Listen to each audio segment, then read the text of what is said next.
What up, YouTube? It's Two Fat Guys Pull Us, and before we get to our video, we wanted to let you know about our milestone giveaway for 1,000 subscribers. We are giving away an Amazing Spider-Man issue number 4. This is the first appearance of Silk, the original Sin tie-in. I'm sure everybody is familiar with this book.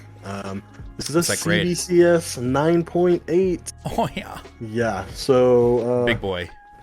This book is much hotter than it was when we first bought it for the show. Yep, that's true. You insist on still giving it away, and I'm very happy to do it. You can tell that he is not. But anyway, we are giving this away when we hit 1,000 subscribers. Kick-ass, key issue, first appearance of Silk, is someone's going to win this book. So go ahead, hit that subscribe button, and let's get to the video, shall we? All right, Nate, I've got another serious, almost life-changing thought. I wouldn't say idea, but it's more of like perspective, if that makes sense. Okay.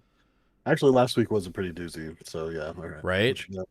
So let this morsel just blow your mind. 2 pregnant ladies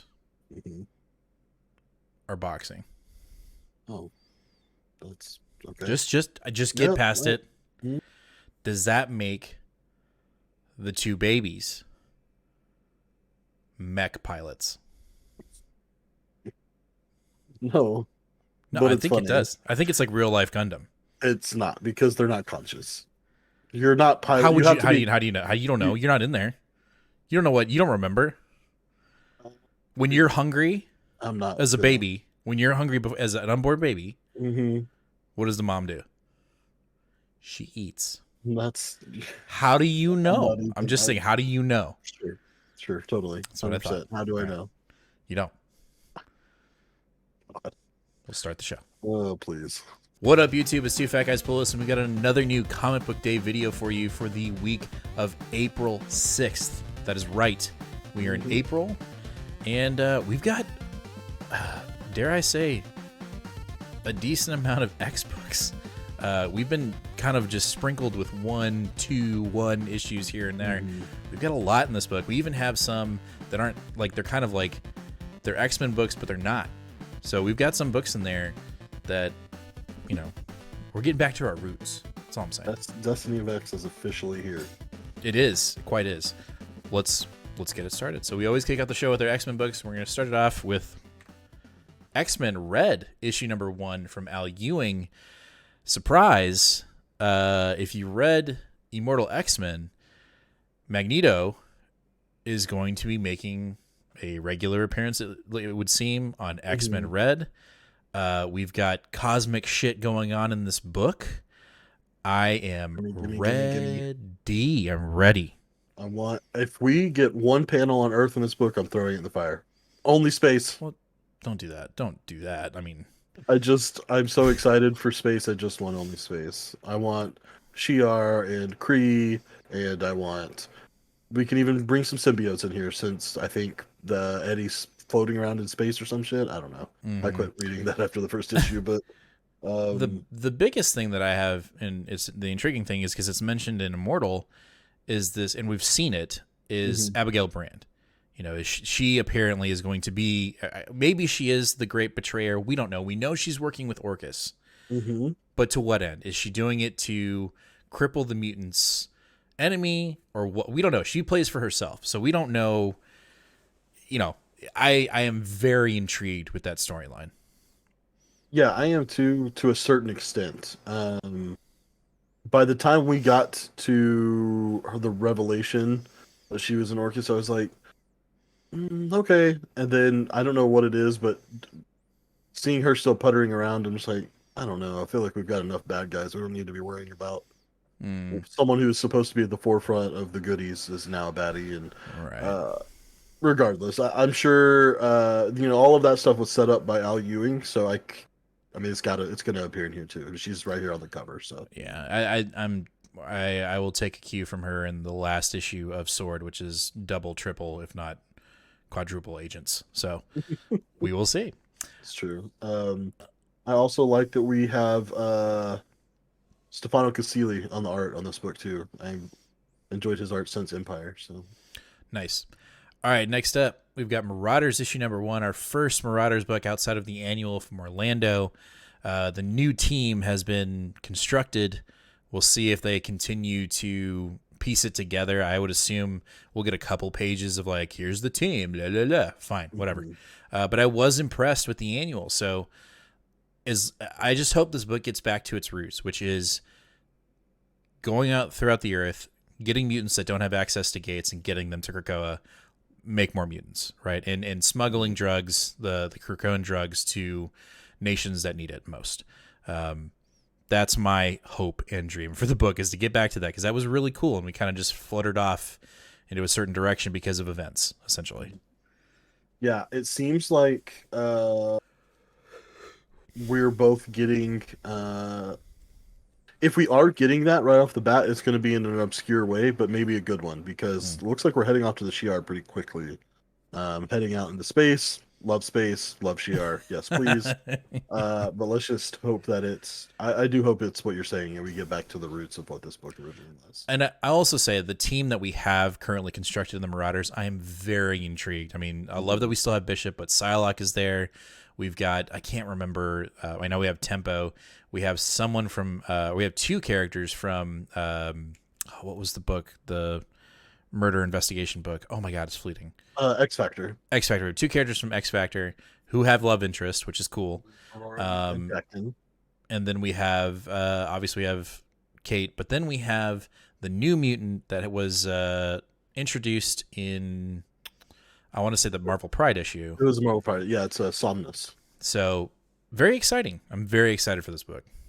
Yeah, this book has a lot of people excited for the amount of representation that's in it, so I like it too. It's going to be good. All right, after that, we have X-Force Annual #1. I don't know what to quite expect from this book. I don't, this is a different writer, obviously, from Benjamin Percy. We don't know if, I would assume that Percy is still on the book because of our next book that's going to be coming up. But, with the rejuvenation of Destiny of X and the X books from Immortal, obviously this is just one. I'm going to pick it up, see what's going on, see if there's anything crazy that's going on in the book. Obviously we have Orcus, the mutants dealing with Orcus more directly, and we'll see. You know what I mean? Like I'm still kind of holding on to really having a foundation of X books within my pool. So that's really what's driving this. Yeah, I unfortunately, when it comes to X-Force, especially just with these one-off randoms, I'm out right now. I might do the library sort of check out, check back in situation with this one, but I don't know that I'm interested at all. There's nothing wrong with that. Speaking of X-Force, we have X-Force issue number 27. So Benjamin Percy's current run is continuing on in numbers, and I think we're continuing this storyline via the visuals on the cover, at least, from X-Lives of Wolverine, which is Cerebro may be corrupted by the Russians, by Omega Red. We're also being solicited into Krakoa having secrets. How deadly are these secrets? What I'm looking forward to in this book is I want there to be some repercussions for Beast. Beast has been ruthless for the past, 3 or 4 years within the X books. So I'm ready for him to kind of potentially meet his maker. And I hope we get that. Yeah, I'm sorry. It's okay. You're good. I don't know that I'm going to be on this one either. It doesn't seem like Kasara will be coming back to this book, which was one of my big things. That makes sense. And so, I don't know. I think part of me is very intrigued that not only is Percy still on this run, but that they have allowed his numbering to continue. That seems to fly in the face of the baloney restarting every chance we can get sort of thing. I don't know how I feel about that. It almost makes me more intrigued to read it. But man, for as good as this book was and as hard as it fell, it just, I don't know. I know, and what I'm saying is, I think there might have been a rejuvenation. Is that a word? I don't know. Revitalization within the X office, and so I'm just gonna, you know what? I'm gonna give it a 2 issue. Like I'm just gonna treat it like a #1. I'm gonna read this one. read 28. If it doesn't have me, then you know what? I'm out. I'm out on X-Force. So we will see. All right. Speaking of mutants that aren't in mutant books, we have Captain Marvel Annual #1. Starjammers make an appearance. I mean, I know you're just buying this book because they're in it. Oh yeah, no doubt. I was really hoping there would be like some different covers for this that would like feature each Starjammer or something, but really the only other variant cover doesn't even have them on it. So no, okay. Well, but yeah, it doesn't matter what it is. It didn't matter who was writing it or who was drawing it. I was going to buy this the second you put Starjammers on the cover. But Torn Grumbeck is writing this, so someone that I really trust to write a good book. So I'm curious to see what she brings to the table. I agree. I am in total lock and step with you there. All right, after that, we have the last issue in Chip Zdarsky and Chichetto's Devil Reign issue #6. It's pretty safe to assume that Fisk is going down, and he murdered the wrong guy. Right. Overall, this has been a mixed bag of an event. We cut the tail pretty quick on the tie-ins, outside of a couple, but I just don't feel like this book or this series really found its way until about halfway through issue 3. It started feeling like a legit Daredevil Chip Zdarsky event, and I hate to say it, but I'm not going to miss this. I'm not going to miss this as when it's gone. I'm ready for Chip's Daredevil run to relaunch.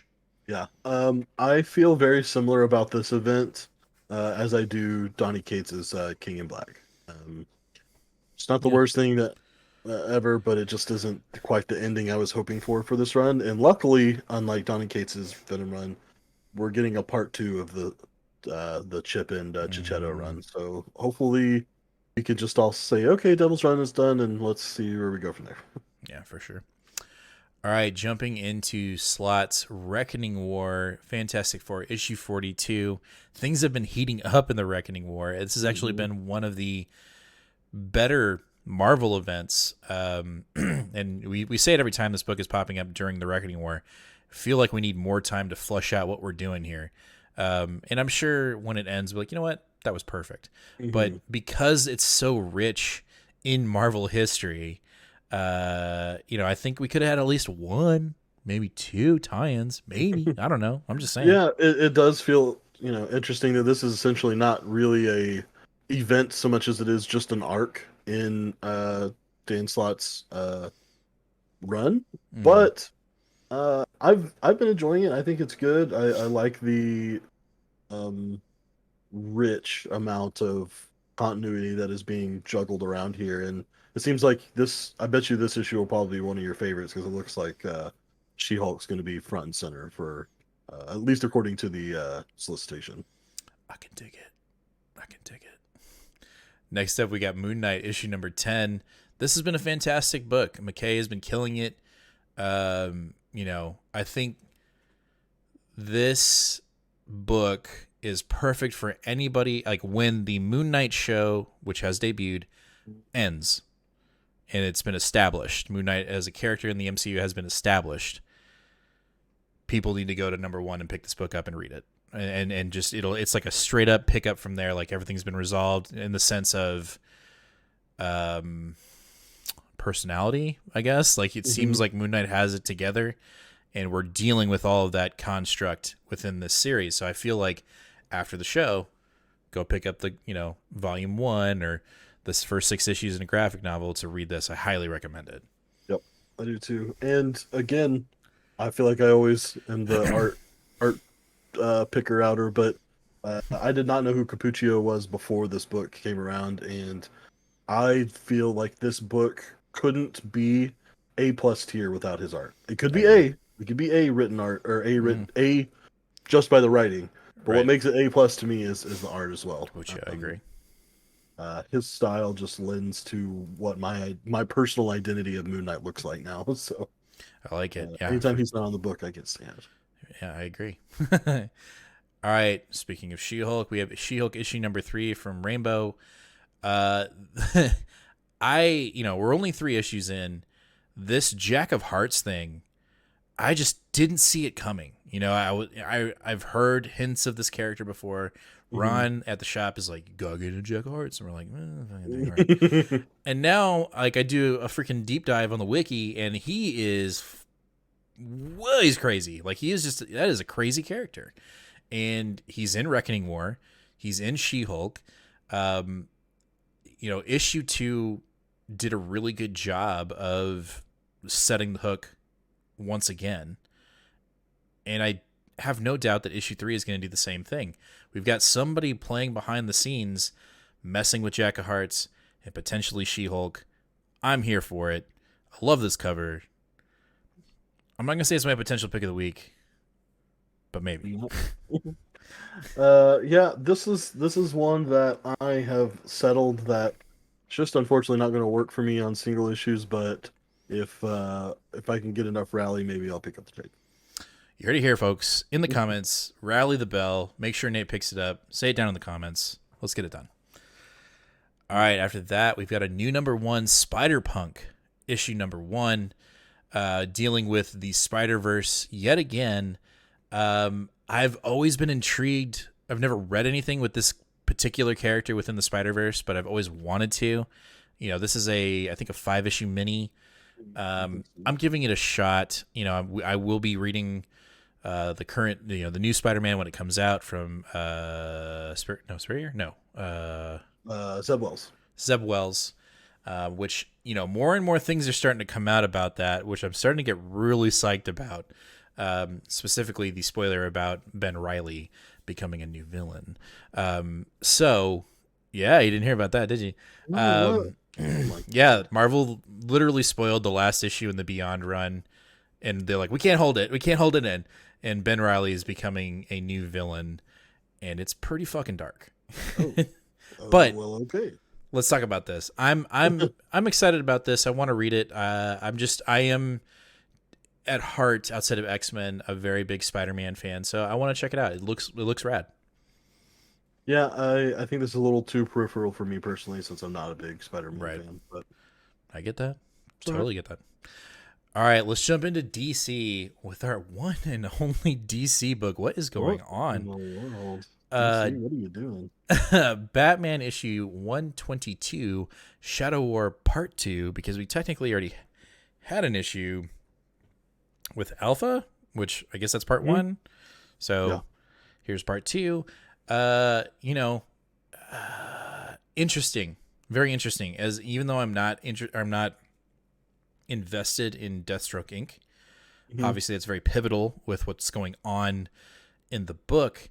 But let's see what Bats and Robin do. You know, how are they going to traverse this problem that they're in with, you know, obviously on the cover, Ra's al Ghul, spoilers, is dead.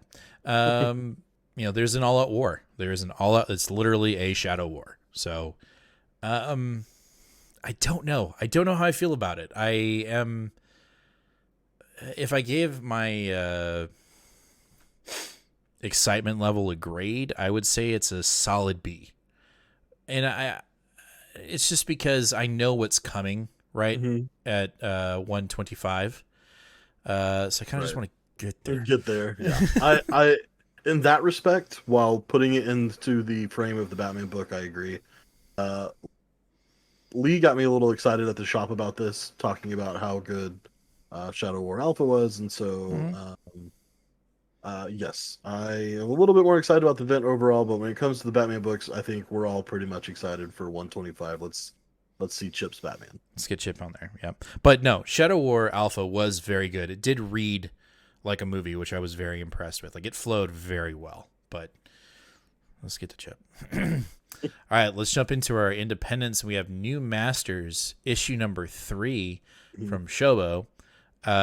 You know, your last review on issue 2 was a little more distanced, you know, a little bit more spaced. Mhm. So interested to see if issue 3 can kind of collect it back, kind of bring it back full circle. Mm-hmm.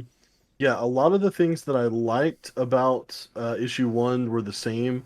I felt, the world building was there, the uniqueness of it, and the really outstanding art. Mm. The storytelling was uh, I was hoping for a mini like this, if it was going to get a little bit more concise and a little bit more brought together, and it wasn't. And so I'm hoping that here on issue 3, this is supposed to be the halfway point essentially of this 5 issues, Hmm. um, 5 or 6. But let's see where we're going. And Yeah. honestly though, like even if the story doesn't pan out, the art in this is just gorgeous, and I'm gonna have to be watching out for this creator once. Let's see if he gets on anything else. Right on. All right, our last book of the night is Radiant Red, issue number 2. This is the second issue of 5. I am out. I have been out. I read issue 1 and I was like, I'm good. I don't. I'm already kind of lagging on Radiant Black. Like it has its ups and downs, but it keeps me there. Mm-hmm. This, I'm kind of like, I don't know. For me, I just want more of the story, even though this is more of the story of a specific character. I just don't really care. I'm being honest. I'm sorry. No, I totally get it. If I'm being honest, I can't tell you 100% why I'm still on the book either. It's issue 1 was very lackluster. I think maybe I'm just hoping that there's going to be some merit here and it's going to follow through, and make sense with Radiant Black and the overall super mega verse. But Super massive verse. Massive, thank you. Massive verse. Even I'm starting to have doubts about that. I said initially I was going to pick up all 5 issues, but I don't know if this one doesn't really do it for me. We'll see. It's on notice. Yeah. Sorry. All right, that's going to do it for this week's new comic book day for the week of April 6th. Make sure to hit that subscribe button, hit that bell, give us a like. Also, let us know down in the comments, what are you picking up today? What do you think is going to be your pick of the week? What's your most, what's the first book that you're going to read this today? And also, let us know if we missed anything. Did we miss out on any books? Did we miss out on DC? I think we did. I mean, we only got 1 issue of a DC book, so it seems like there was a lot of alternate universe sort of things. If we need to go pick that stuff up, let us know what it is. Why we need to go pick it up. Yeah, we count on our community to let us know when we messed up. So please let us know down in the comments if we missed anything.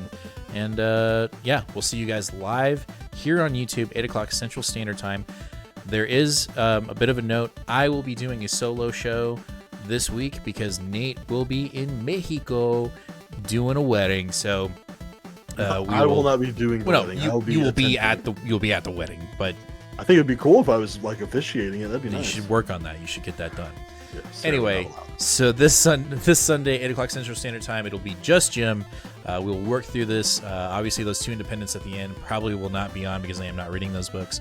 But it'll be a great time. Make sure to show up, talk in the chat, and we'll hang out this Sunday, 8 o'clock Central Standard Time here on YouTube. And as always, fam, read more comics. Talk to you later. Bye.